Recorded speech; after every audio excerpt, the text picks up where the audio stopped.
à l'extérieur. Vous savez qu'il y a eu, si je prends cas par cas, on a été accusé pour beaucoup de milliards et il ira rester quelques millions. Je suppose que le concours supérieur de l'État avait fait son travail et la justice va faire le sien. Et l'homme de la rue, parce que moi je parle au nom de l'homme ordinaire, peut s'interroger comment on peut partir des milliards pour des millions. Alors, je me rappelle également que le colonel est un décoteur. On nous a dit finalement qu'il a été en prison 7 ans pour rien. Je voudrais également accueillir avec le sourire la sortie d'Akonose, même si certains imaginent déjà la libération de Gervais Mendozé, avec ceux qui devraient également l'accompagner, qui sont à l'extérieur. Je voudrais également aller imaginer la situation. Vous savez, je parle de ça parce que celle-là m'a écrit une correspondance. Et ce sera la dernière sûrement. La dernière, pour ne pas gagner tout votre temps. Elle s'appelle Annette Lydienne Yen Iyum. J'avais exposé la version gouvernementale qui nous avait alors enseigné qu'elle a recouvré l'argent public et a versé la moitié dans son compte. Alors, elle m'a écrit une correspondance accompagnée de tous les documents.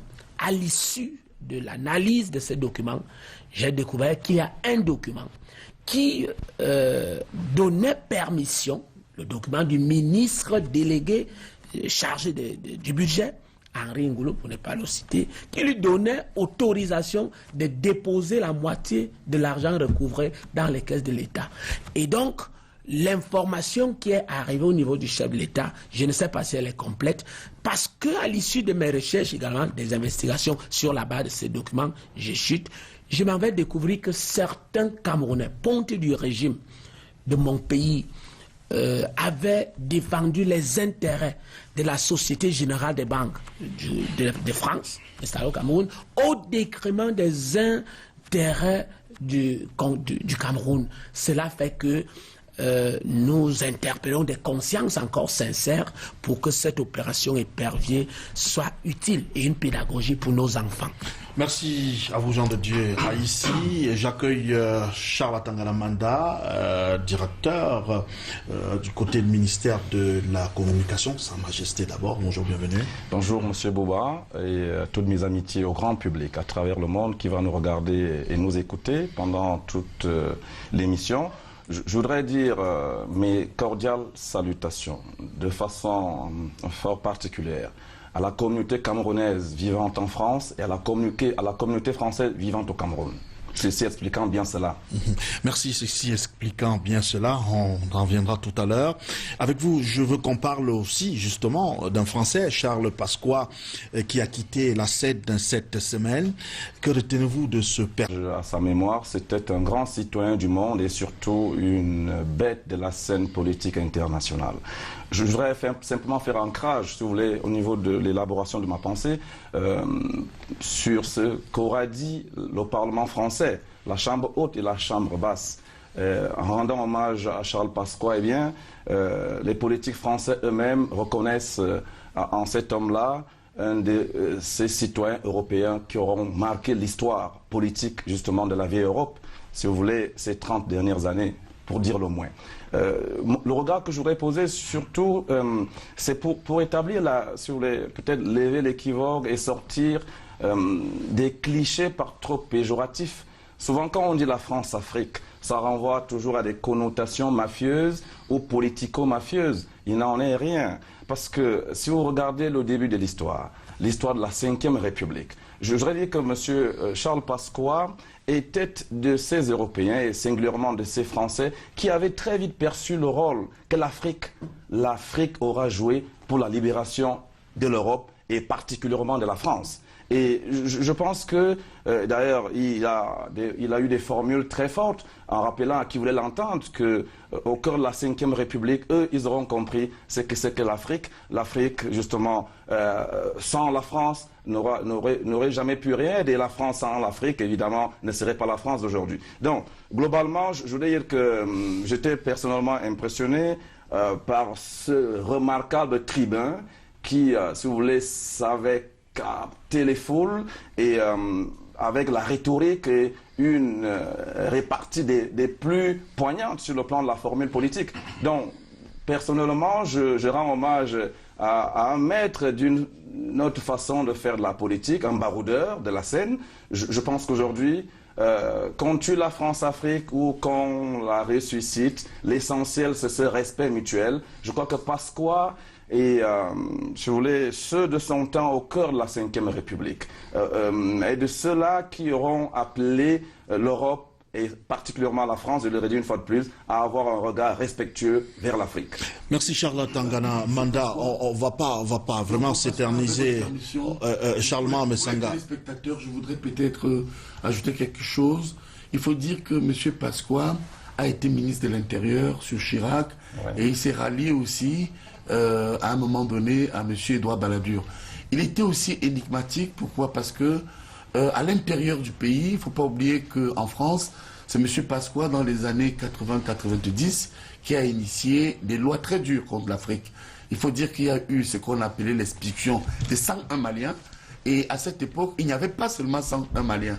Ce qu'on a appelé 101 Maliens, c'était à l'image des tirailleurs sénégalais, où on retrouvait des Camerounais, des Gabonais, des Ivoiriens, etc. Et enfin, sur le plan politique, c'était un gaulliste. C'est vrai, c'était vraiment... Je retiens votre chute. Merci. Dernier invité, le 5e et dernier invité sur ce plateau, Faustin Dikam. Bonjour, bienvenue. Bonjour Bouba, bonjour à tous les panélistes, bonjour aux nombreux téléspectateurs qui nous regardent. Bientôt la chasse aux établissements de microfinance qui font dans le transfert d'argent sur le plan international. Comment comprendre une telle mesure? D'abord qu'il faut dénoncer de façon véhémente cette attitude de cours de récréation qui prévaut dans nos établissements de microfinance aujourd'hui. Le gouvernement de la République, à travers le ministre des Finances, a cru donner un coup de pied récemment dans la fourmilière en réorganisant ce secteur d'activité au Cameroun. Et vous avez vu qu'il y a eu des communiqués du ministre des Finances qui agréaient un certain nombre d'établissements de microfinance parce que c'était devenu n'importe quoi. Et on en est arrivé, je crois, à une 50aine aujourd'hui. Mais parmi la 50aine des établissements de microfinance, ou bien la centaine, je ne sais plus très bien, il est tout à fait inadmissible qu'ils se permettent de faire des transferts internationaux. Vous voyez, des transferts d'argent à l'international, ça doit répondre à un certain nombre de critères. Et il me semble que les lois en la matière au Cameroun disposent qu'au-delà des banques conventionnelles, il y a, je crois, 2 ou 3 structures seulement sur la place qui sont habilitées à faire des transferts internationaux. Je le dis parce que nous vivons un moment de terrorisme international. Nous vivons un moment d'insécurité internationale. Et il est inadmissible qu'on fasse circuler de l'argent. Voyez-vous, Monsieur Bouba, on peut se retrouver aujourd'hui au Cameroun à obtenir de ces établissements de microfinance 500 millions à la journée. Ce qui n'est pas normal. Parce que vous pouvez aller d'un établissement de microfinance à l'autre et avoir de l'argent sans qu'il n'y ait eu aucune traçabilité. Et par ce temps de terrorisme international, c'est assez grave. Mais il faudrait que les ministres des Finances et des postes de télécommunications s'entendent bien sur ce sujet et qu'on sache finalement qui fait quoi. Merci cher monsieur. À présent, on va feuilleter le reste de l'actualité et c'est sous le guide de Debo Harley Andébé.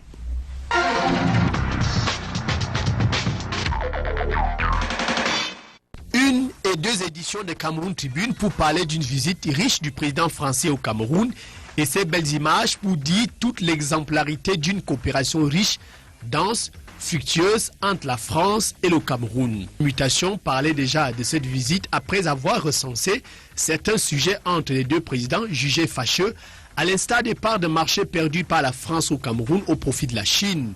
Il y a des affaires non classées, le terrorisme et bien sûr la promotion de la démocratie et la gouvernance et la liberté d'expression.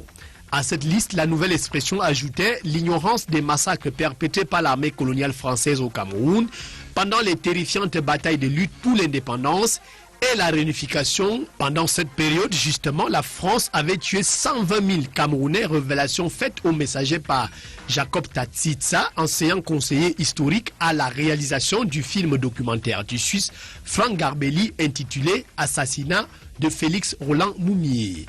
Thomas Deltombe, lui, accordait une interview au quotidien Le Jour pour dire pourquoi la France a soutenu les régimes Ahidjo et Biya Co-auteur de Cameroun, guerre cachée aux origines de la France-Afrique, il évoque une page triste de l'histoire du Cameroun.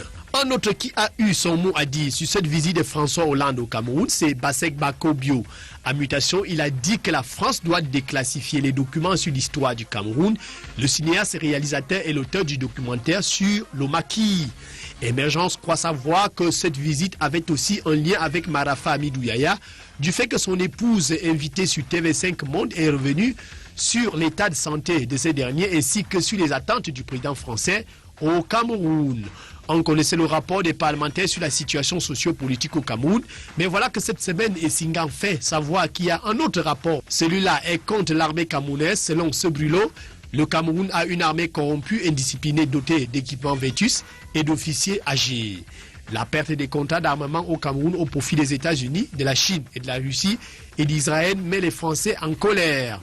Sur les enjeux économiques de la visite de François Hollande au Cameroun, le quotidien de l'économie parlait du cas de la concession du terminal à conteneurs du pont en eau profonde de Créby, où le groupe français Bolloré Africa Logistique est en course et est classé 3e par la commission spéciale mise en place par les services du Premier ministre pour évaluer les offres des différentes sociétés. Allons donc au port en eau profonde de Créby proprement dit pour constater que la première phase du projet est achevée et réceptionnée, mais sur le terrain, la cité balnéaire connaît un boom infrastructurel. Route, eau, électricité, télécommunications font de Kribi un poumon économique où il fait désormais bon vivre. Mais la mise en service prochaine du port en eau profonde de Kribi n'augure toujours pas des lendemains meilleurs pour notre émergence qui pourrait être hypothéquée selon le messager. Après le FMI, le JICAM tire à nouveau sur la sonnette d'alarme. On a lu en grade 1 de ce numéro l'expulsion par le Tchad de 200 expatriés déversés sur le sol camerounais. Le Tchad refoule, disait aussi le quotidien Le Jour, des Nigériens, Gabonais et Camerounais en situation irrégulière, priés de rentrer chez eux. La conséquence immédiate des attentats qui ont encore frappé N'Djamena, faisant 11 morts, dont un patron de police. Au front contre le terrorisme, justement, c'est la galère d'intégration de Thierry Ndorona, pour qui le quotidien des soldats camerounais, à travers témoignages, révèle le sous-équipement, la maltraitance des hommes, l'absence des soins médicaux, la trahison des chefs, les désertions à répétition et les détournements de fonds et des dons.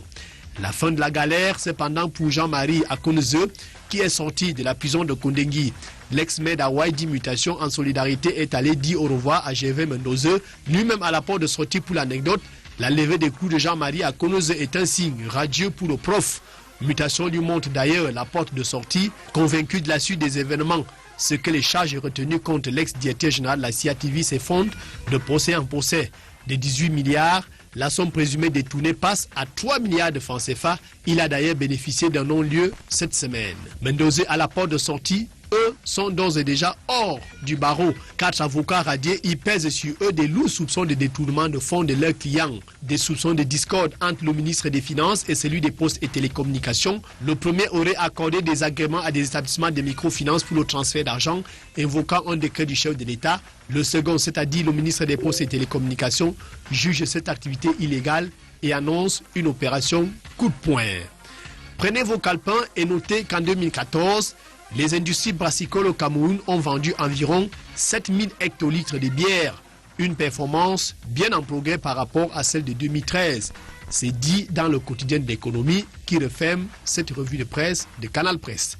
Donnons-nous rendez-vous dimanche prochain, si plaît à Dieu.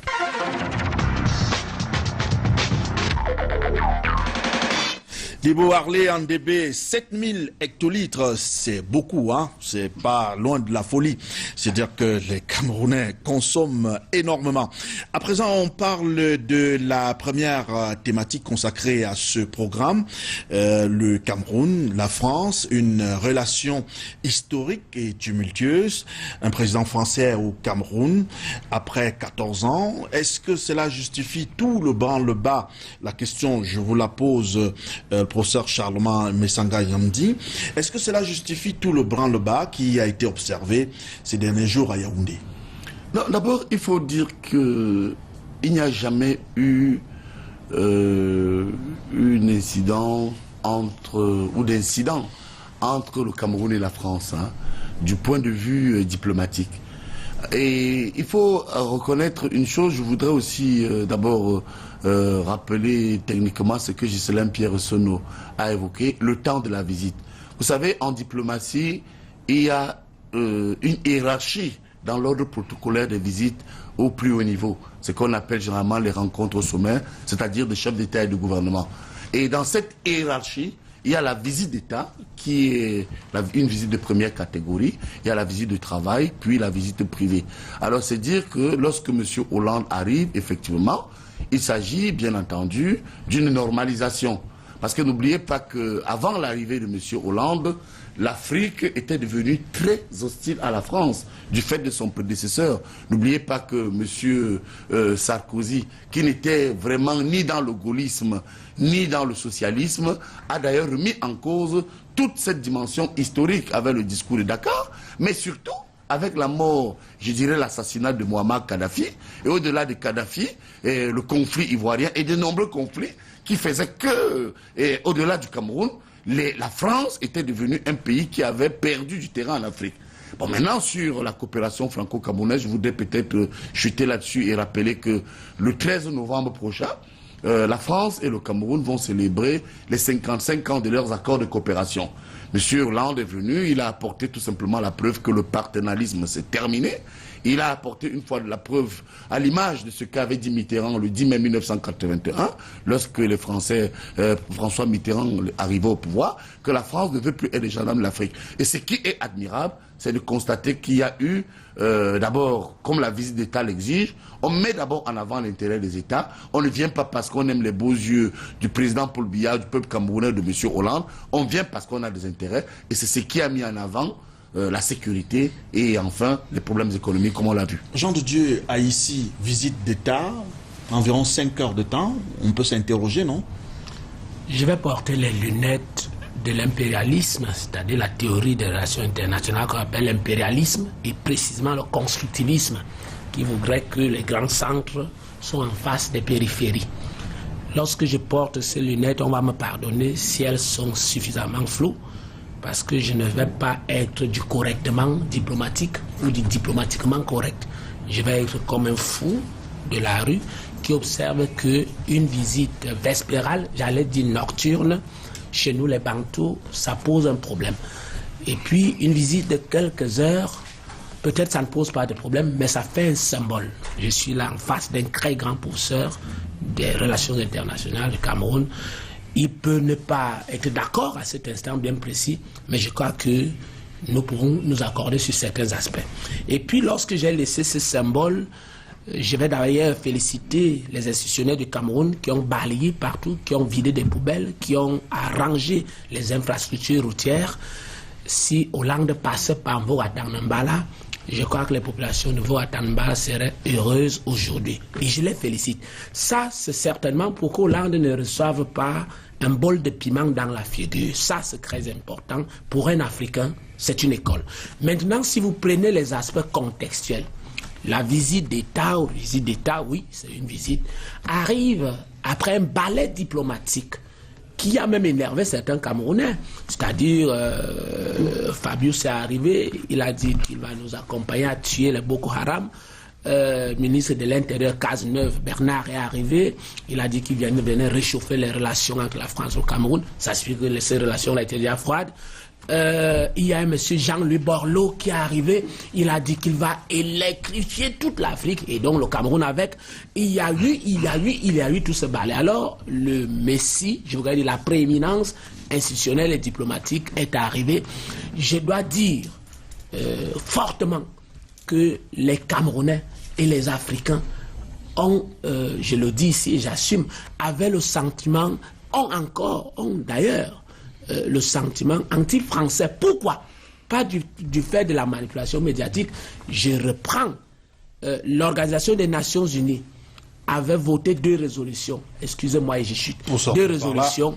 L'une pour destituer un chef d'État, 1973. L'autre pour assassiner notre chef d'État, 1975, et l'OTAN, les Occidentaux, ont réussi cet exploit, ces 2 exploits, mais le président Jean-Nicolas Sarkozy Nagui de Bokassa a pris en lui de faire de mauvaises communications diplomatiques. Ça énerve les Africains. Il faut le dire, il ne faut pas qu'on dise que c'est les journalistes camerounais, c'est les médias camerounais qui fabriquent le sentiment, ce mauvais sentiment. Et donc je vais dire en un mot comme Emile Bouba, c'est une visite, on devrait la réexaminer.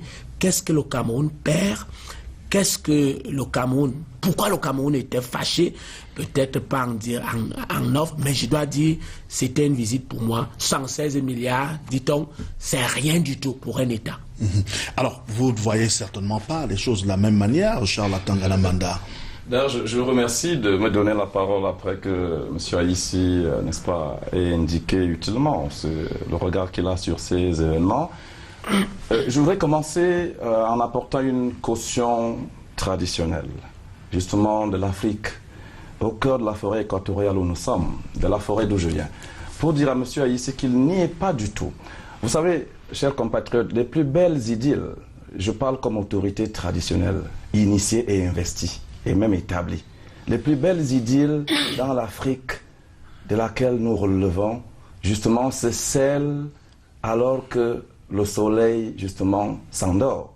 Alors, sur le plan purement sémiotique, la symbolique que je voudrais y relever, c'est que ceux qui ont le beau rôle de dire que M. Sarkozy est arrivé dans la nuit comme un hibou, que cela est péjoratif, que nenni, justement, nous autres, qui savons ce que c'est que M. Hollande, attendez, c'est un lapsus n'est-ce pas, M. François Hollande, le président français, est arrivé justement en début de soirée. Pour nous, Africains, nous regardons cela avec une autre vision, une autre perception. Il descend à l'aéroport Yaoundé-Simalène, aéroport international, quasiment au contact des 18 heures. Le soleil est parti. Vous savez, vraiment, allons dans l'image. Quand nous célébrons des mariages, pour dire simplement des choses, nos filles que nous donnons en mariage, cela ne se fait jamais quand le soleil pointe encore à l'horizon. Cela se fait quand le soleil s'éclipse. Et Sa Majesté Masanga Nyamding viendra tout à l'heure assurément conforter ce que je suis en train de dire. Ça, c'est pour justifier la visite nocturne. Pas du tout. Nous parlons symbole. Monsieur Bouba, nous parlons symbole. Il a voulu évoquer, n'est-ce pas? Je voudrais qu'on se comprenne simplement. On se comprend très bien. Nous parlons de la symbolique africaine. Pour lui dire que ce qu'il a dit n'était pas complètement cela. Et que les Africains, nos compatriotes qui nous suivent, savent que les plus belles idylles, c'est celles justement alors que le soleil se couche. Si ce n'est que ça sur le plan du symbole, il n'y a aucun problème. Il n'y a pas de quoi fouetter un chat. Maintenant, je reviens au plus important, à l'essentiel. De mon point de vue, l'essentiel aussi pourrait être décrypté sur un certain type d'image, un certain nombre d'images. Ce président français, François Hollande, qui descend sur le sol camerounais, l'accolade qu'il donne à son homologue camerounais. Ces deux chefs d'État qui quittent l'aéroport international Yaoundé-Simalène dans la même limousine, qui s'ébranlent vers le palais de l'unité, à des signaux, parce que on peut dire tout ce qu'on veut. Pendant de très longs mois, oui, les Camerounais ont eu le sentiment comme s'il y avait un brelan soupçon de condescendance. On a vu le président camerounais reçu à l'Élysée, par exemple le 17 mai 2014, simplement une poignée de main, alors que le président du Niger, n'est-ce pas, M. Tandja arrivait, il avait droit à une accolade. Tout cela, des signaux, les Camerounais, les Africains, nous avons décrypté cela. Et symboliquement, ça c'est sur le plan du symbole. Maintenant, dans le fond, pour chuter maintenant. Dans le fond, pour chuter, l'essentiel est là, c'est que le réchauffement des relations entre la France et le Cameroun est une réalité. Le message que moi je partage avec mes compatriotes aujourd'hui, qui nous écoutent à travers le monde, s'ils m'étaient donné de répondre à la question de savoir, les relations entre la France et le Cameroun sont-elles encore ce qu'elles furent en son temps, je dirais à mes compatriotes, oui, ces relations-là, telles que nous avons vu Paul Biya et François Hollande à Yaoundé, ces relations-là sont exactement comme elles furent avant, et même que par rapport au contexte de l'insécurité ambiante à l'échelle internationale et sous-régionale singulièrement, par rapport justement aux grandes ambitions du Cameroun, qui s'est donné pour mission, n'est-ce pas, d'asseoir les leviers de son émergence et donc de se faire accompagner par des partenaires au développement, eh bien le Cameroun et la France, en se retrouvant à Yaoundé le 3 juillet 2015, au sommet des deux États, ce n'est que de bon augure pour un avenir prometteur. Alors, on peut dire tout ce qu'on veut, voilà l'essentiel. Raoul, le sentiment anti-français qui se développe au Cameroun, est-ce qu'il peut être à l'origine du bref séjour du président français, ou alors quels sont les facteurs structurants de ce sentiment anti-français au Cameroun? Commençons par la raison de la visite, mais avant, permettez que je relève à l'intention de mes prédécesseurs que le Cameroun ne se résume pas à la forêt et que tout le monde n'est pas bantou au Cameroun.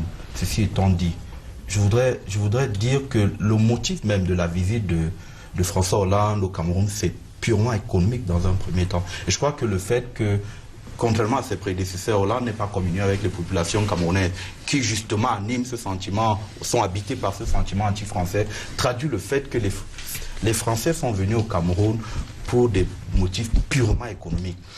Il ne faut pas qu'on fasse la politique de l'autruche. Les relations entre nos deux pays se sont fortement dégradées ces dernières années. Souvenez-vous l'avènement de Nicolas Sarkozy. Sa volonté et sa volonté de remettre en question, de recréer les relations franco-africaines en mettant de côté ces chefs d'État qui avaient duré au pouvoir. Rappelons-nous également du fait que Nicolas Sarkozy, le long de son mandat, n'ait pas effectué le déplacement de Yaoundé. Rappelons-nous également que la France a fait 3 semaines pour féliciter le président Biya à l'issue de sa brillante élection. Rappelons-nous également de ce que Georges Alain Boyomo a appelé l'accueil qui fâche à Paris en 2013, où le président Biya est accueilli par l'ambassadeur du Cameroun à Paris. On ne peut pas faire abstraction de cela. On ne peut pas, et ça c'est le dernier élément, faire abstraction de ce que Hollande a clairement dit au cours de sa conférence de presse, le fait qu'il soit pas à l'aise avec le président Biya, contrairement à François Mitterrand. Il y a un problème. Et je crois qu'il ne faut pas faire la politique de l'autre. Il a dit. Lorsque Charles, s'il vous plaît, lorsque Charles, vous le laissez dire, le professeur. Vous avez pas la parole après lui. Charles Ndongo lui pose la question de savoir si sa visite lui a permis de revoir, de changer son appréciation du Cameroun au point qu'il soit capable de dire, comme François Mitterrand, qu'avec vous, nous sommes à l'aise. Le président Hollande a dit clairement, écoutez, on a l'habitude de me confondre à Hollande à Mitterrand, et qu'en ce qui concerne la traduction, contrairement à ce qui s'est passé en Angola, où on s'est trompé en matière de traduction, ici, on ne peut pas se tromper et dire que le président me confondre au président Mitterrand. C'est clair. Il dit qu'il n'est pas... S'il vous plaît, je crois que c'est en français. À chacun de faire son analyse, s'il vous plaît. En français, il est libre de faire son analyse. Il a dit qu'on ne peut pas je vous en prie. Il est libre de faire son analyse, je vous en prie. Vous permettez, le président Hollande a dit qu'on ne pouvait pas sur ce point-là le confondre à François Mitterrand. Je crois que c'est assez clair. Il existe les relations franco-camerounaises se sont fortement détériorées ces dernières années. Et vous permettez que je chute là-dessus. Sur la montée du sentiment anti-français, le pauvre Messanga a relevé justement la crise ivoirienne, l'assassinat de Kadhafi. Il y en a qui s'appuient également sur les facteurs, sur les modalités de l'accession du Cameroun à l'indépendance. Mais je remets un peu en question cet argument parce que, voyez-vous, la moitié du peuple, selon le dernier recensement de la population, la moitié du peuple camerounais a 17 ans, à moins de 17 ans. Ça veut dire que c'est des personnes qui n'ont pas connu la période du maquis et qui, par conséquent, ne peuvent pas s'appuyer sur l'histoire tumultueuse de la décolonisation pour justifier leurs sentiments, leur attitude anti-française. Fossé Dikam, sur le fond, la visite de François Hollande a permis d'engager des conventions de financement. Est-ce que par là, la France confirme qu'il reste le premier partenaire économique du Cameroun? François Hollande l'a dit dans ses propos, je crois, pendant le toast, que la France restait le premier partenaire économique du Cameroun jusqu'ici. Non, je crois que le professeur Messanga Yamdi, dans ses propos liminaires, l'a très bien expliqué. On ne vient pas à une visite d'État pour les beaux yeux d'un individu ou bien d'un président de la République. Il faut comprendre que la présence de François Hollande à Yaoundé était d'abord d'ordre économique. Ça, c'est clair. Vous avez vu les conventions qui ont été signées, et ainsi de suite. Et je peux même aller plus loin pour vous dire que même ce voyage a été financé même par les opérateurs économiques français. Voyez-vous? Donc, le président de la République, un homme politique avisé, savait très bien cela, mais en a profité pour restituer et recentrer les relations qui doivent désormais prévaloir entre la France et le Cameroun. J'en veux pour preuve cette évocation, ce rappel mémoriel du président de la République en ce qui concerne ce que la France doit au Cameroun pour ce qui est des assassinats qui ont été perpétrés après les indépendances. Et vous voyez que pour la première fois, le président de la République l'a dit, et pour la première fois, un président de la République française l'a reconnu. Donnant ici un pied de nez à un certain François Fillon, qui de passage ici avait tout nié en ce qui concerne cette affaire d'assassinat post-indépendance ici au Cameroun, dans la Sanaga maritime et dans les pays bamileke. Ça, c'est un acte important qu'il faut mettre au crédit du président Biya. La deuxième chose qu'il faut savoir, c'est que le président de la République a très bien expliqué ce que nous voulons développer ici. Lorsque il parle de ce temps, quand il dit que l'importance d'une visite, ce n'est pas le temps qu'on y met pour une visite, ce n'est pas le temps qu'on passe pour la visite, mais c'est le respect mutuel. Et il a dit qu'il y croit profondément, c'est le respect mutuel qu'il doit y avoir entre les deux partenaires. Je crois que ça, c'est très important. Bon, maintenant, on peut penser à tout ce qu'on veut, on peut dire oui, il y a eu ceci, il y a eu cela. Dans l'histoire des relations internationales, seuls les intérêts comptent. 30 secondes juste, Jean de Dieu ici, ensuite le professeur Charles Misanga Yamdi. J'aurais dû avoir 1 minute au moins pour essayer de rassurer M. Atanamanda. Je connais votre effort de synthèse en 30 secondes, 45 tout au plus. Je vais d'abord rassurer M. Atanamanda pour lui faire savoir que mes amis français qui sont encore sincères aiment la vérité. Et quand moi je dis la vérité, ils sont réconfortés.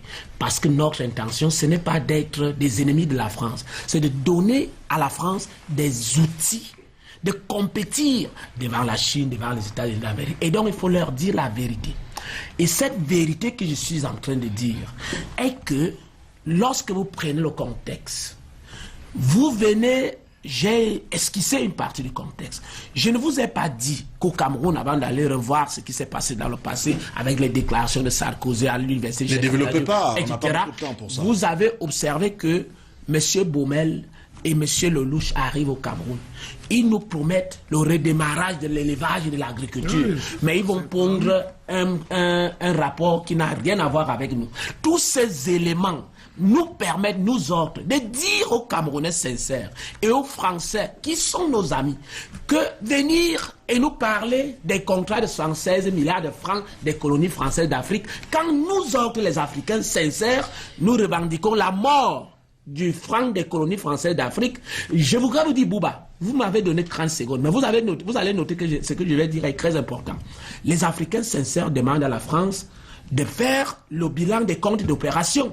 Les Africains sincères demandent à la France de revoir le fait que les 6 petits pays d'Afrique centrale ont 35,15 milliards de francs de colonies françaises d'Afrique comme masse monétaire. Et la France a 113 fois cette masse monétaire. Quand vous venez me donner 116 milliards, c'est pour se moquer de nous. Donc il faut le dire aux Camerounais et être sérieux. Et le reste, on peut faire la politique, là, la politique. D'accord. Le professeur Charles Misanga Yamdi, dans la visite du président François Hollande, il y a également ce dossier de Lydiane Eyoum qui a été évoqué. Comment vous avez apprécié la réponse du président de la République vis-à-vis, par rapport à ce dossier particulièrement? Mais elle obéit aux usages diplomatiques. N'oubliez pas que je reviendrai sur ce qui est fondamental, la visite d'État. Elle a un contenu.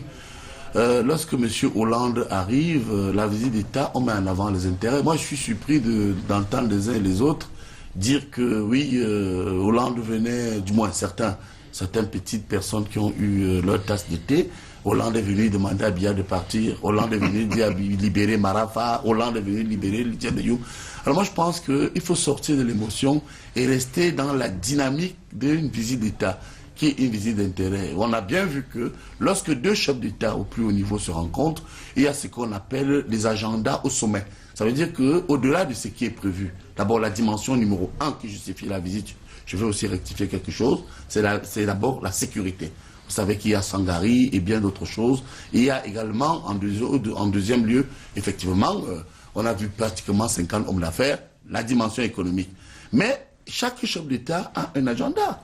Et dans son agenda au sommet, ils sont libres de tout se dire. De tout se dire, c'est pourquoi, lorsqu'on parle des visites d'État, contrairement à ce qu'a dit le jeune homme qui prépare sa thèse, il faut quand même rectifier cela. Le temps ne joue pas. Vous savez que je vais vous raconter en 1 seconde une anecdote. Lorsqu'il y avait la Seconde Guerre mondiale, Winston Churchill est allé voir Roosevelt en visite d'État. Il a fait 13 heures de vol. Je voudrais vous rappeler qu'en 13 heures de vol, Churchill n'a vu que pendant 2 heures de temps Roosevelt. Ils ont réglé des problèmes. La visite d'État peut durer un mois, une semaine, 2 jours, 4 jours, 1 heure, 30 secondes.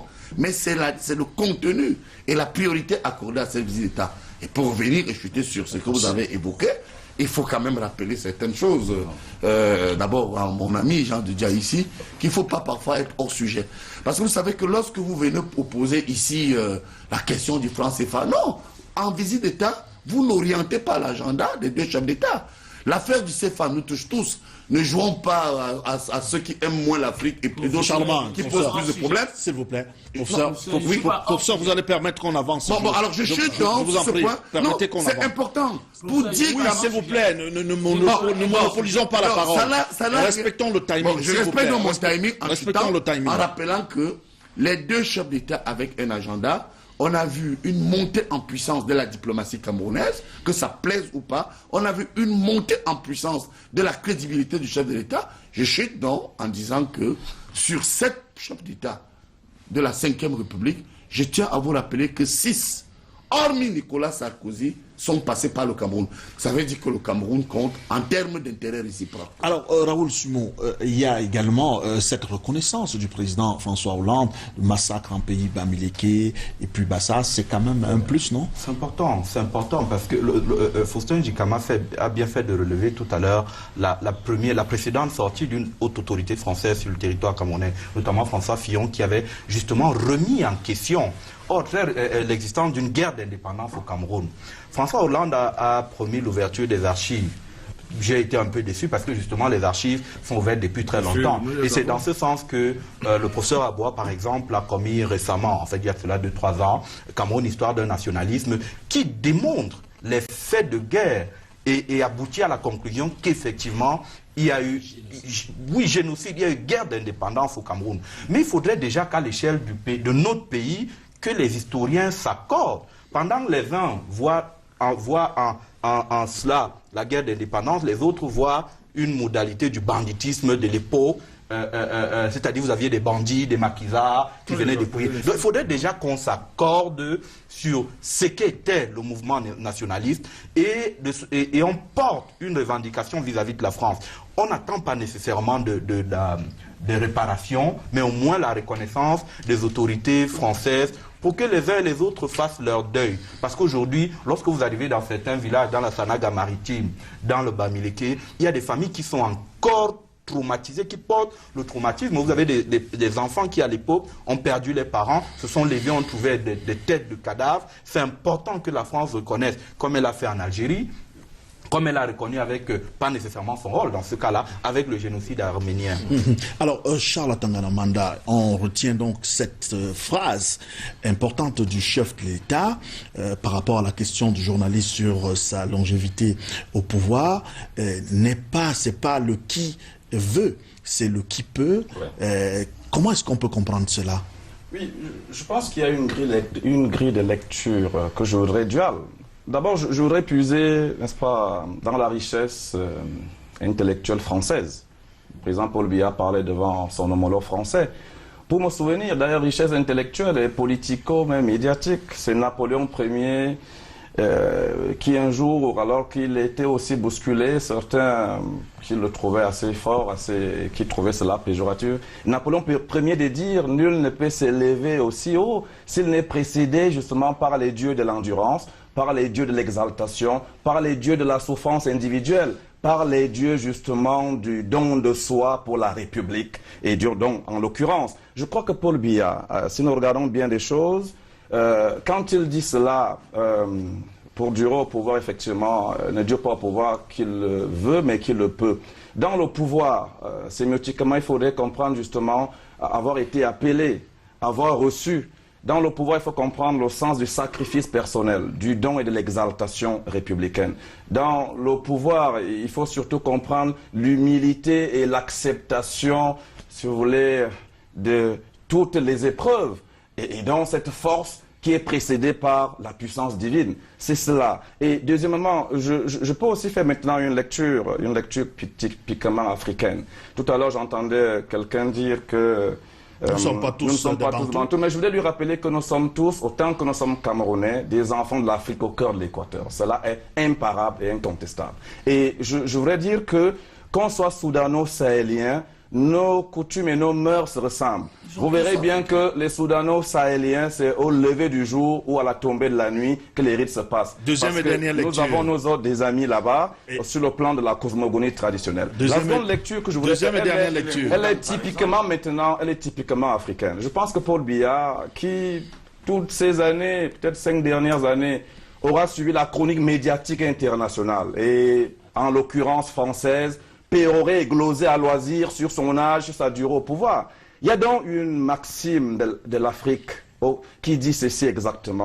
Quand le vin devient acide, il ne traverse plus le tronc. Je pense que le président Paul Biya voulait évacuer un contentieux pour appeler à ces médias internationaux, à ces journalistes français qui l'interviewaient encore sur son âge et sa longévité aux affaires, pour leur dire que justement cela est un don de Dieu, cela est c'est pratiquement, si vous voulez, le reflet d'un sacrifice personnel pour construire son pays, et cela est dû à l'acceptation du peuple souverain. Jean de Dieu, ici, sous un autre angle, on peut peut-être comprendre cette phrase du président Paul Biya autrement. Est-ce à dire que le président essaye de dire concrètement qu'il sera candidat en 2018, ou alors, tout simplement, s'il est au pouvoir, c'est du fait du peuple, c'est bien cela?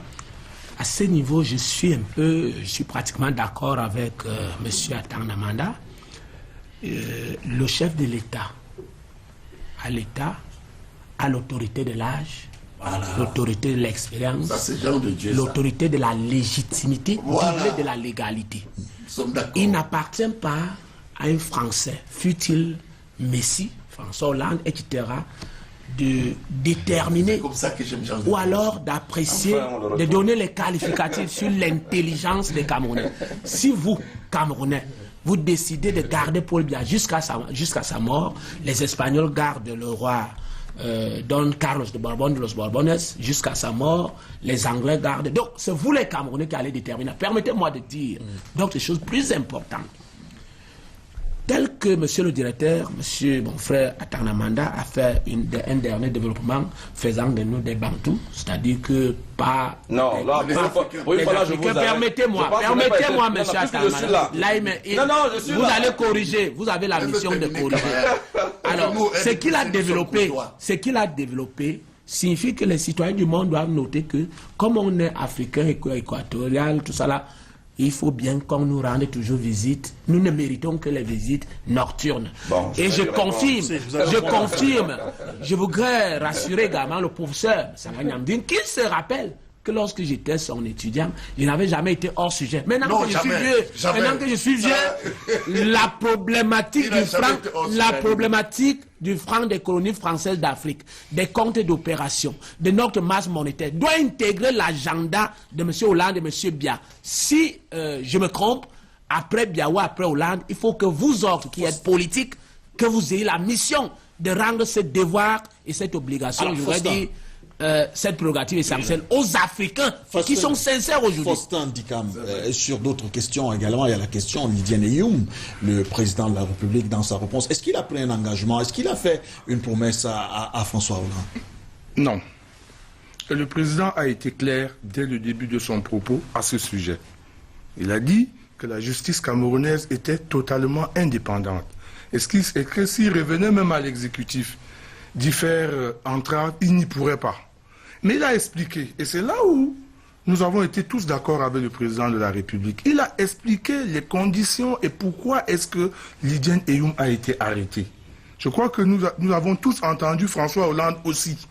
Alors moi je voudrais dire simplement ici que si d'aventure le président de la République demandait à libérer Lidien Eyoum, il devra aussi libérer tous les autres Camerounais, ou à défaut nous deviendrons tous des Français qui allons piller le pays et puis qui iront nous cacher derrière la France.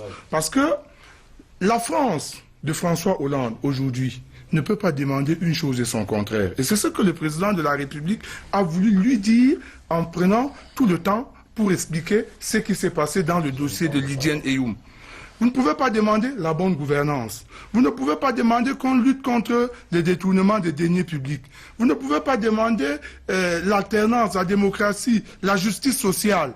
et en même temps demander qu'on libère une dame, fut-elle française, qui a volé l'argent de tous les Camerounais. Le président l'a dit, elle est allée recouvrir l'argent dans une banque qu'elle devait déposer au trésor français, au trésor camerounais, 2 milliards. Elle en a mis un au trésor, elle a mis un dans son propre compte.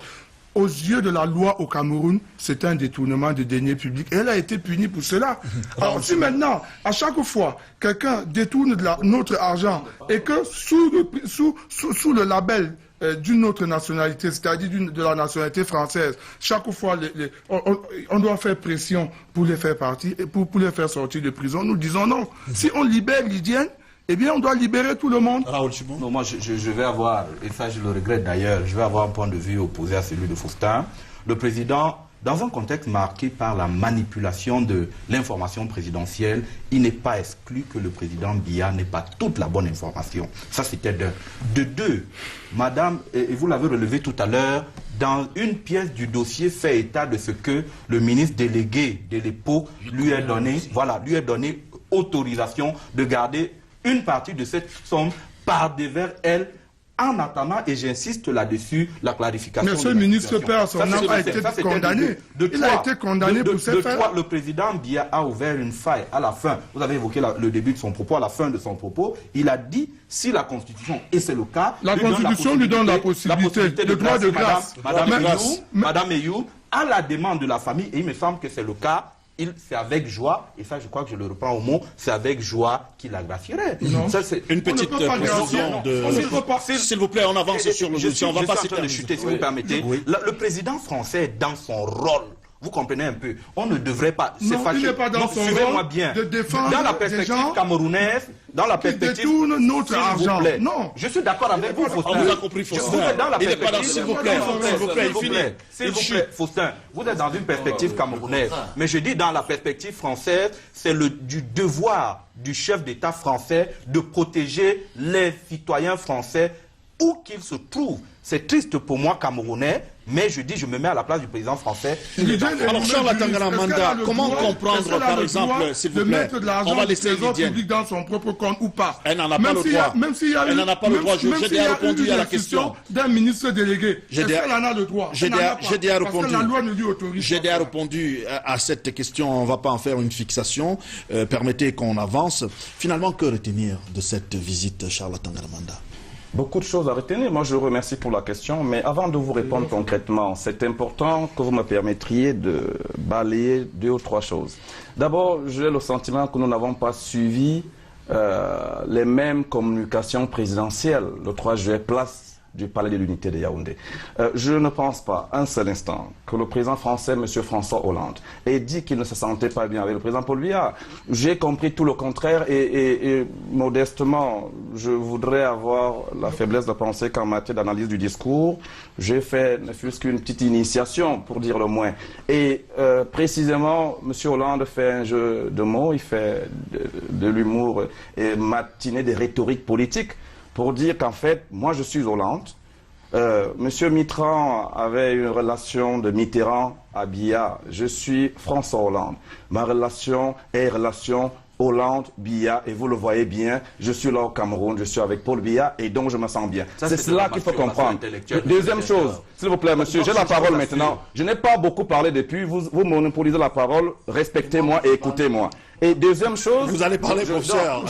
Vous parlez juste après, Charles, s'il vous plaît. Je rassure nos compatriotes qui nous écoutent, parce que justement, il y a des gens qui écument des plateaux de télévision, des studios de radio pour instrumentaliser l'opinion publique, justement, par rapport à la relation France-Cameroun. Il faut savoir sortir d'une aigreur, d'une frustration, si vous voulez, d'un débat. Le débat est clos, si tant il est qu'il y en aurait eu un en matière, justement, de l'opinion publique qui est contre la France. Si cette opinion publique-là était contre la France, moi j'ai noté, laissez-moi dire un mot, Bouba. Allez-y, j'ai noté en début d'émission, j'ai noté en début d'émission, pour la bonne compréhension du grand public, que le peuple camerounais avait le sentiment que du côté de l'Hexagone, il y avait comme un regard condescendant sur le chef de notre nation.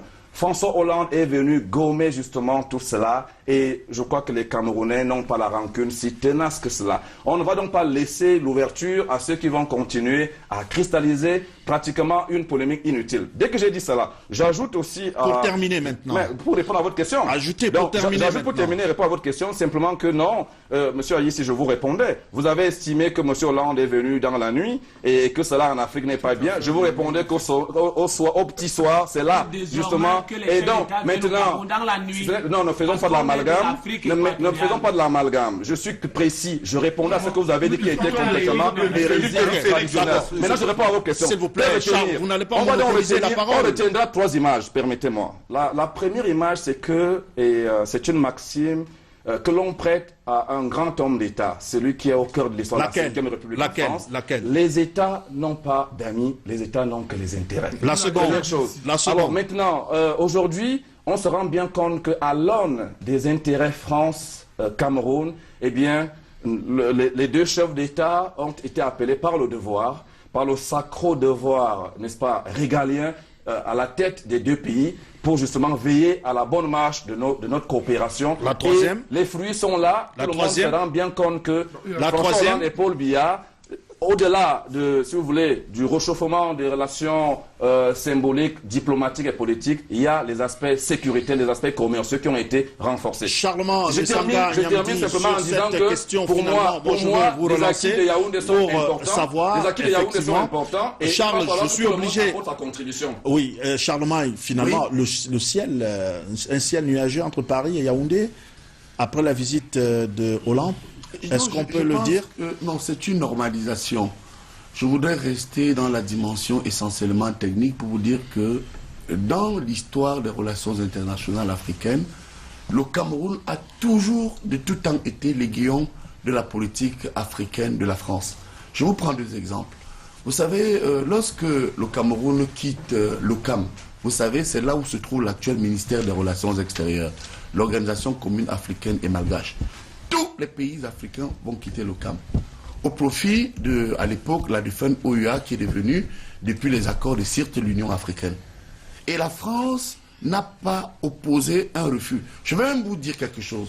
Le président Pompidou, Georges, viendra au Cameroun négocier le maintien du Cameroun au sein de l'OCAM auprès du président Aïdjo. Donc ça veut dire que ça n'a pas déstabilisé du tout la coopération franco-camerounaise. Je vais expliquer ici qu'il s'agit d'une normalisation. Et vous verrez aussi que, quelques temps après, le président Aïdjo va quitter la compagnie multinationale Air Afrique. Mais c'est au profit de la Camer. Ça a été l'aiguillon dans notre contemporanéité.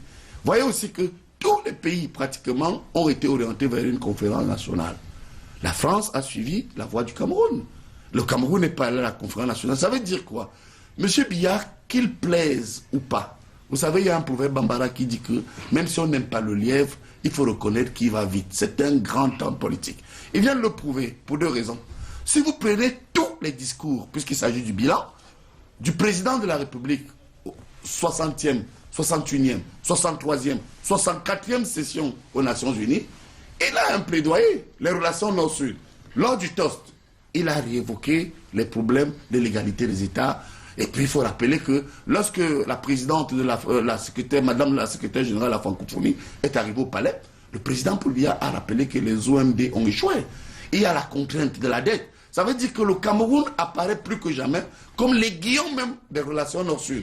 Monsieur Hollande, et je vais terminer là-dessus, qui est un socialiste, vient une fois d'apporter la preuve que la France, et ça ne l'oubliez pas, cet homme qui est venu ici, qui avec beaucoup de magnanimité, a reconnu pratiquement la faute de la France lorsque M. Biya s'est rendu lors d'une de ses visites de travail en France, où effectivement il n'a pas été reçu avec toute la solennité due à son rang, vient à montrer qu'il était en regret. Vous avez vu quand le président Paul Biya parlait, il prenait parfois des notes, et puis il a reconnu qu'au-delà de la mauvaise information et des petits lobbies qui veulent parfois écraser ou dénigrer les uns les autres, que le président Paul Biya est un homme crédible. Je suis vraiment, permettez-moi techniquement de chuter, je voudrais donc vous dire que ce qui vient de se passer est historique. Historique parce que M. Hollande a ressuscité l'esprit. Il faut rappeler aussi que c'est un socialiste. Il n'y a jamais eu de problème. Et je termine en vous rappelant que La France sait que le Cameroun est une plateforme incontournable qu'il ne faut pas éviter. Faustin. Et l'homme qui tient cela, c'est bien le président Paul Biya qui vient d'apporter la preuve qu'il est un grand homme politique. Voilà, 3 minutes pour nos 3 autres intervenants, très rapidement. Faustin Dikam, au sortir de là, l'accusation, le fait qu'on indexe toujours la France de collaborer avec Boko Haram contre le Cameroun, est-ce qu'au sortir de là, on a le sentiment que cela a été élagué? Je crois que cela a été élagué définitivement. Les deux chefs d'État ont très bien développé tout ce qu'il y avait à faire pour lutter contre cette hydre pernicieuse. Et puis vous avez très bien remarqué que le président François Hollande est revenu là-dessus plusieurs fois en indiquant clairement ce que la France a déjà fait et ce que la France va faire dans les prochains jours pour aider le Cameroun à sortir de cette guerre qu'elle n'a d'ailleurs pas voulu. Donc moi je pense qu'il s'agit d'un moment historique. La rencontre de Yaoundé était importante et l'autre jour au Palais de l'Unité, il faut dire que ça volait très haut. Parce que pour ceux qui ne sont pas habitués des discours politiques, lorsque vous avez écouté le président Biya, je ne crois pas que c'est si souvent qu'on l'entend ainsi. Et nous autres Camerounais aimerions souvent l'entendre comme ça parce que c'est pour la première fois que nous avons vu un président de la République à l'aise, un président de la République tranquille face à la presse. Et Jean de Dieu, ici, quand on voit le Cameroun se retourner vers la Chine, la Turquie, l'Inde ou la Russie, est-ce que le Cameroun confirme qu'il n'est pas la chasse gardée de quelqu'un? Tout le monde pratique la diversification des partenariats. Très bien. La France va aux États-Unis, va en Chine, va partout. Le Cameroun, si vous le considérez désormais comme pays souverain, devrait pratiquer la diversification des partenariats. Et donc, je vais emprunter le terme du président de la République en 1987 que vous reprenez. Le Cameroun n'est pas la chasse gardée. C'est pour ça que nous autres, nous nous battons pour que ce pays soit souverain. Lorsque je l'ai dit, je vais davantage rassurer M. Atanamanda, qui comprenne que si la France a besoin d'un communicateur d'action publique internationale, je pense que nous autres, nous sommes qualifiés parce que nous aidons. Permettez-moi, monsieur le directeur, quand vous parlez, vous n'avez pas d'humilité. Parce que quand vous parlez, je vous respecte.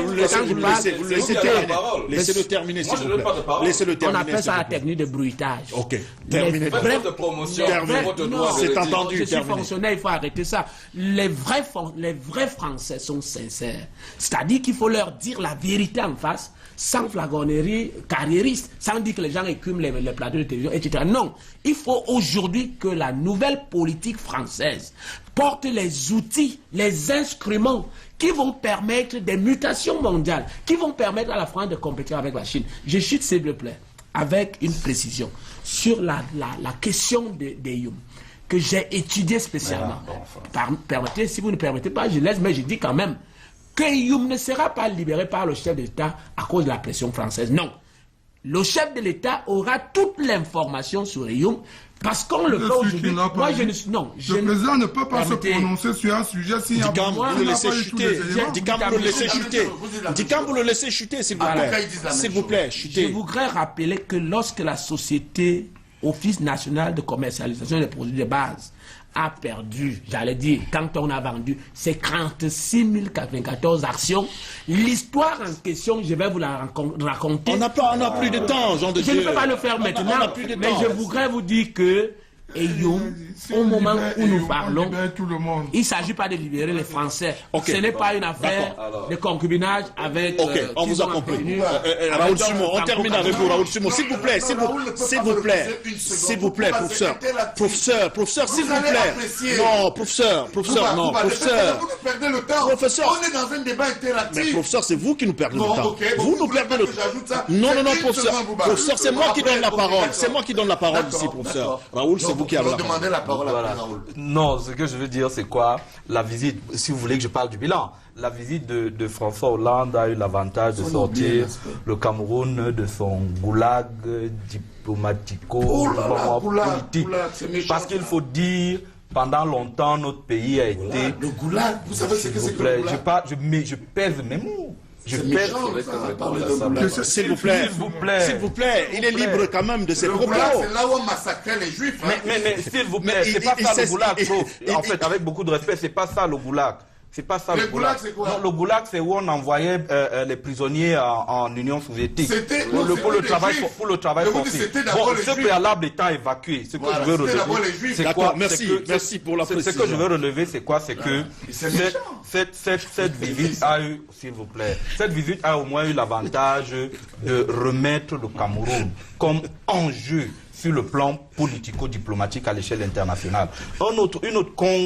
Contrairement à ce que j'ai suivi tout au long de cette émission, il y a pas, les relations franco-camerounaises, à l'issue de ce que j'ai vu à la télé, ne sont pas d'égal à égal. Hollande n'a pas dit. Hollande n'a pas. Voilà. SMS pendant. Il envoie le SMS pendant que le président fait le discours. Hollande envoyait le SMS. Hollande a dit à Yaoundé ce qu'il n'a pas dit à Luanda. La télévision nous a montré. S'il vous plaît. Hollande n'a pas. Mentionné également qu'il envoyait le SMS. De deux. N'oublions pas. Reconnaissez quand même qu'il envoyait le SMS. D'accord. J'espère que tu vas me donner ce temps. J'espère surtout. Ça c'était de deux. De trois, n'oublions pas les leçons de Hollande au président Biya, pour moi, frise du paternalisme que je parle d'une époque révolue. Il vient donner des leçons de démocratie au Cameroun. Il vient parler de l'indépendance de la justice. Il vient parler. Moi, je dis, les relations ne sont pas d'égal à égal. Et je crois que pour sortir de là, en Angola, pour ajouter voilà. En Angola, c'est le préfet.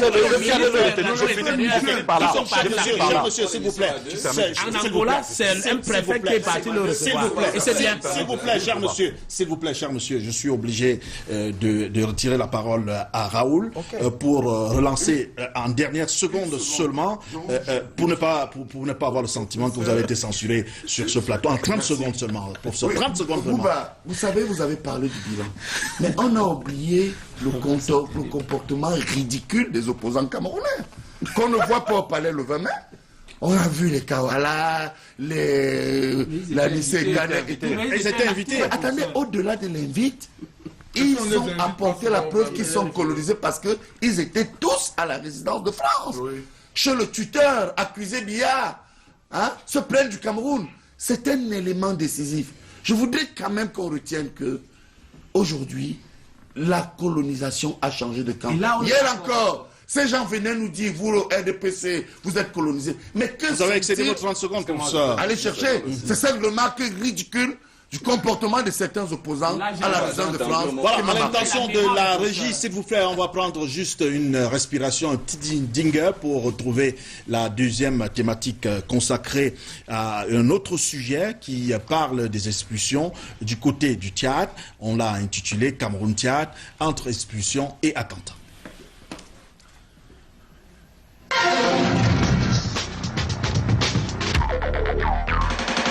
Voilà, des Camerounais refoulés au Tchad et des Tchadiens expulsés du Cameroun. Comment comprendre ces démarches, Charles Tangalamanda?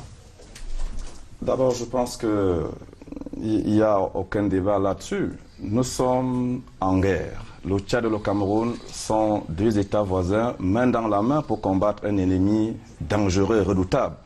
Je voudrais d'abord que tout cela soit situé dans un contexte précis. Il vous souvient qu'il y a eu des attentats au cœur du Tchad, en N'Djamena, des attentats qui ont même, si vous voulez, une connotation de bravade vis-à-vis des institutions fortes, la police, le cœur du renseignement, etc. Et je crois, les médias ont cru qu'il y avait une passe d'armes entre le gouvernement tchadien et le gouvernement camerounais qui, si vous voulez, expulsaient et contre-expulsaient leurs compatriotes respectifs. Il n'en est rien. J'ai lu personnellement hier ou avant-hier l'interview du ministre tchadien de la Communication qui a été chez nous il n'y a pas longtemps, M. Hassan Sila Bakari, qui précise que cela fait simplement, tout au moins en ce qui concerne les expulsions de nos compatriotes en terre tchadienne pour notre frontière ici, il est question d'abord de s'assurer de ce que tout le monde qui vit dans le territoire tchadien, n'est-ce pas, soit en situation légale. Et il était donc question justement de mettre hors d'état de nuire tous les supposés sans-papiers. Et côté camerounais, personnellement, je crois que les indications sont claires. Il n'y a pas l'ombre d'un doute que c'est plus facile d'assurer si vous voulez, la traçabilité du renseignement, la traçabilité des opérations militaro-stratégiques, lorsqu'on sait que sur le territoire, on a des individus identifiés et identifiables. Donc, pour tout dire, je voudrais qu'il soit vraiment compris qu'il n'y a aucun problème entre le Tchad et le Cameroun. D'ailleurs, il ne saurait en être autrement, puisque c'est des stratégies de sécurisation de nos frontières, de nos deux États. Si N'Djamena, on se rend compte qu'il y a un individu qui est peut-être né au Cameroun, qui va là-bas et qui rentre en connexion avec Boko Haram, qui n'était pas identifié, eh bien on s'est dit, on va s'assurer que tous ceux qui sont en N'Djamena en l'occurrence, ou dans le reste du pays, soient des individus identifiés qui ont des papiers légaux. Ce n'est que de cela qu'il est question. Raoul Sumo, ces expulsions interviennent après des attentats suicides à N'Djamena. Est-ce que expulser par exemple des personnes en situation irrégulière dans un contexte de guerre est nécessairement mauvais? Non, non, du tout. Bien au contraire. Immédiatement après un attentat, on se livre à ce qu'on appelle des actions coup de poing, les rafles et tout le reste, quoi. Et le contrôle de l'identité est important dans ce contexte, savoir qui entre, qui sort, quels sont les instigateurs de l'attentat. Je crois que c'est les premières mesures qu'il faut prendre. Ce qu'il faut également retenir de cet attentat, c'est que le Tchad paye un peu le prix de son engagement au premier plan de la lutte contre Boko Haram. Le Tchad paye également sa forte proximité avec le quartier général de Boko Haram, parce que contrairement à Yaoundé qui est un peu excentré par rapport à Maïdougouri, N'Djamena c'est tout à côté, il est facile d'organiser des opérations. Et le troisième élément, c'est que le Tchad paye un peu ses relations incestueuses avec certaines branches de Boko Haram.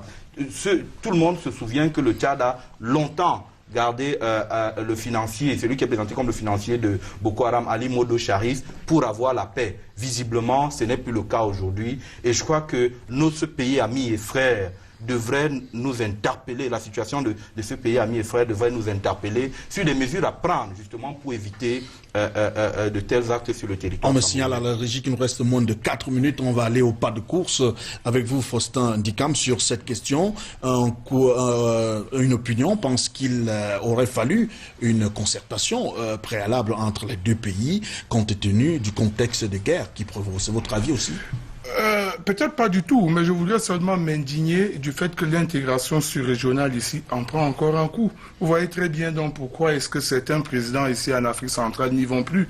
Si on avait réglé ce problème d'intégration sous-régionale, on ne serait plus dans des histoires d'expulsion ainsi de suite entre nous ici. Bien qu'en temps de guerre, le contrôle d'identité reste dans les missions régaliennes des forces de sécurité publique. Et puis il faut éviter de faire ce que j'ai appelé la propagande militaire, qu'à un moment donné, N'Djamena a dû faire à travers certains médias occidentaux et même ici en Afrique. Parce que ici au Cameroun, nous sommes restés très mesurés. Et le chef de l'État a dit, c'est une guerre qui va durer. Nous ne connaissons pas notre ennemi et il faut faire très attention de dire n'importe quoi. On va y aller avec eux, on va les combattre jusqu'au dernier retranchement, mais sachez que ça va durer. Or, ailleurs, là-bas, ils ont dit non, on va aller les chercher où ils se trouvent. Ils l'ont fait et en moins de 2 semaines, ils ont frappé N'Djamena 2 fois. Il faudra donc faire très attention. Est-ce qu'on peut craindre, par exemple, que cela prenne un coup, comme le disait Faustin Ndikam, sur l'intégration même sous-régionale, Jean de Dia ici? Non, je suis très réservé. Je dois dire que N'Djamena et Yaoundé ont fait un jumelage avec des forces armées, des forces de défense qu'il faut encourager et féliciter. Je m'indigne tout simplement que N'Djamena soit frappé 1 fois, 2 fois, alors qu'on nous a présenté la puissance des Barakanés, la puissance des Grones, la puissance au cœur de N'Djamena, et N'Djamena est frappé au cœur. C'est pour cela que nous nous interrogeons. De temps en temps, nous prenons du recul et nous nous posons des questions fortes qui fâchent des institutionnels. Est-ce que le sapeur-pompier n'est pas le pyromane de nuit? Est-ce que la diplomatie qu'on nous présente n'est pas enrichie par la perfidie, l'hypocrisie, comédie mêlée de la tragédie? On se pose ces questions et on nous trouve fous. En vérité, à ce moment bien précis, ceux qui n'ont pas de carte d'identité, ceux qui ne sont pas en règle, doivent éviter nos frontières, doivent s'abstenir d'aller au Tchad, en Guinée, au Cameroun, pour que la frustration, pourquoi on ne traduise pas de frustration entre N'Djamena et Yaoundé, etc. Donc voilà. Professeur Charlement Messanga, pour finir sur cette question, quelle évaluation faites-vous de l'intervention conjointe Cameroun-Tchad sur le front contre Boko Haram? Non, moi je pense qu'il faut prendre tout cela avec beaucoup de pincettes parce qu'effectivement il y a une alliance militaire, la première en Afrique. Il faut dire que le Tchad et le Cameroun partagent beaucoup de choses en commun. Vous avez la CEAC, vous avez l'OCI, vous avez la CEMAC, vous avez la CBLT, la communauté des États du bassin du lac Tchad. Mais au-delà de cela, il faut rappeler anthropologiquement que nous avons une quinzaine d'ethnies en commun. Les Mundang, les Massa, les Tupuri, les Peuls, hein, pour ne citer que celle-là. Et dire que, bon, maintenant, le Cameroun et le Tchad entretiennent une politique qui est très très bien menée. Mais rappelons que dans le cadre de la CEMAC, l'intégration est encadrée. Même lorsqu'on parle de libre personne, des biens et des personnes, les personnes, c'est 90 jours sur le territoire. Le peuple frère tchadien est en difficulté. Je chute en vous rappelant quand même quelque chose de très important. La communauté tchadienne est la deuxième communauté au Cameroun après les Nigérians. Effectivement. Vous comprenez? Donc c'est dire que nous devons faire trop attention à ne pas inciter à la haine, à essayer de comprendre sur le plan diplomatique ce qui se passe, tout simplement parce que, en réalité, si on établit un rapport de force, expulsé, je parie que c'est le Tchad qui va plus en souffrir. 30 secondes, 15 pour vous, Charles Tangalamanda, et puis 15 pour Raoul. Ben lui d'abord. Non, allez-y, je vous donne la parole. Alors très rapidement, je voudrais dire que sur les expulsions aux deux frontières, il ne faudrait vraiment pas faire d'amalgame. Les forces de sécurité camerounaises et tchadiennes ont travaillé, comme bien entendu, de manière tout à fait concertée. Et il y a cette première indication. La seconde indication, c'est qu'aujourd'hui, le Cameroun, dans l'esprit et la lettre des opérations militaires sur le terrain, il ne fait point de doute que quand on frappe N'Djamena, au cœur de Yaoundé, nous ressentons comme si c'est Yaoundé qui avait été frappé. Je voulais le dire ici pour que vous compreniez que, eh bien, la superbe de la base militaire de la force mixte étant certes basée à N'Djamena, mais il faut savoir que le Tchad et le Cameroun sont véritablement main dans la main dans cette guerre contre Boko Haram. Il n'y a pas l'ombre d'un doute à ce sujet. Raoul, peut-on craindre pour Yaoundé lorsque N'Djamena par 2 fois a été frappé? La probabilité d'une frappe de Boko Haram à Yaoundé est réduite. J'ai relevé tout à l'heure la distance entre Maïdouguri et Yaoundé. Il est plus compliqué pour Boko Haram d'organiser une opération de cette envergure à Yaoundé. C'est pas exclu. C'est pas exclu. Lorsqu'on prend également, s'il vous plaît, lorsqu'on prend également l'organisation de Boko Haram avec ces microstructures qui agissent le long de la frontière, je redoute, je pense pas que les cellules camerounaises de Boko Haram aient la capacité de frapper. Mais il faut dire, et ça c'est le second volet de mon intervention, Boko Haram a montré au Nigeria sa capacité à frapper loin de ses bases. Il est donc important que les unités de police et de gendarmerie engagées avec leur checkpoint. Non, monsieur le directeur, ce n'est pas le cas parce que je reviens d'un voyage. Vous comprenez un peu. Aujourd'hui, lorsqu'un homme est en tenue à la cabine, on ne contrôle pas le véhicule. C'est un problème. Lorsqu'on prend les cartes d'identité, un homme peut voyager avec la carte d'identité d'une femme. C'est encore possible. De 3, les forces de police et de gendarmerie n'ont pas reçu des moyens de détection qui leur permettent justement de venir à bout. Et enfin, pour chuter, les moyens, le renseignement, on doit changer le paradigme du renseignement parce qu'il n'est pas exclu que des cellules dormantes existent. Maroua, avec sa prison, près de 700 adeptes de Boko Haram regroupés sur place, sont des bombes à retardement. Il est important de vraiment, en 5 secondes, on conclut. Apporter de l'eau dans ce moulin digne d'intérêt. Très rapidement. Pour dire que, au-delà de ces aspects géographiques, etc., ajoutons que le peuple camerounais chaque Camerounais devrait se constituer en vrai porteur de la vraie information. Et donc le peuple est uni avec les forces de défense, avec tous les institutionnels, le pays Cameroun qui est en guerre, et soyons là, ayons la conscience pour dire que ses frères venaient de bien. Merci cher monsieur, merci professeur Charles-Mohamed Messanga Yamdi, merci également Charles Tangalamanda, merci d'être venu. Merci également à vous Faustin Dikam, merci à vous. Vous avez ma différence. Merci également à Raoul Simon. C'est terminé pour aujourd'hui. Je vous donne rendez-vous dimanche prochain pour une autre édition de Canal Presse. La rediffusion de ce programme, ce sera lundi quand il sera 23h. D'ici à la gardez le sourire. Bien le bonjour.